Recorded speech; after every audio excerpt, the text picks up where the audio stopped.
Pemirsa, Bank Kalsel melalui unit pengumpul zakat Bank Kalsel menyerahkan bantuan duit tunai masing-masing sekitar 2 juta rupiah kepada 20 kepala keluarga korban kebakaran di Jalan Rawasari 2 RT 68, Wan Rawasari 3 RT 51, Banjarmasin Tengah, Kalimantan Selatan yang terjadi dini hari Minggu 9 Juli 2023. Penyerahan bantuan ini pun disaksikan Lurah Teluk Dalam jelang tengah hari Rabu 12 Juli 2023.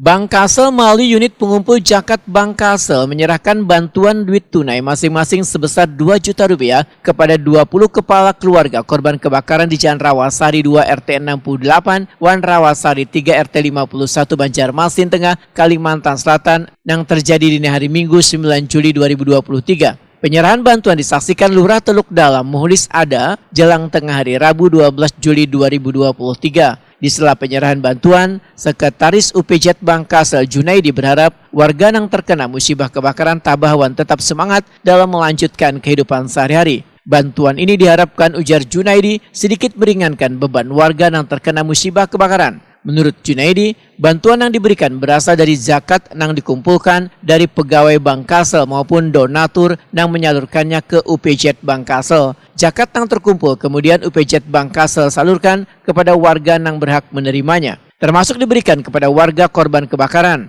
Sementara itu, Ketua RT 51 Kelurahan Teluk Dalam Badrudin mengucapkan terima kasihnya pada UPZ Bank Kalsel yang telah membantu warganya yang tertimpa musibah kebakaran, karena bantuan ini tentunya sangat bermanfaat untuk keperluan sehari-hari. Bagi donatur Wan Sahabat Genka yang ingin menyisihkan sebagian hartanya untuk membantu warga yang membutuhkan, bisa ikut berpartisipasi dalam program-program kegiatan yang diinisiasi oleh UPZ Bank Kalsel dengan menyalurkan zakat infak wan sedekah melalui UPZ Bank Kalsel. Adapun rekening zakat infak wan sedekah di Bank Kalsel Syariah dengan nomor 6500844928 untuk zakat, wan 6500846214 untuk infak wan sedekah atas nama unit pengumpul zakat Bank Kalsel.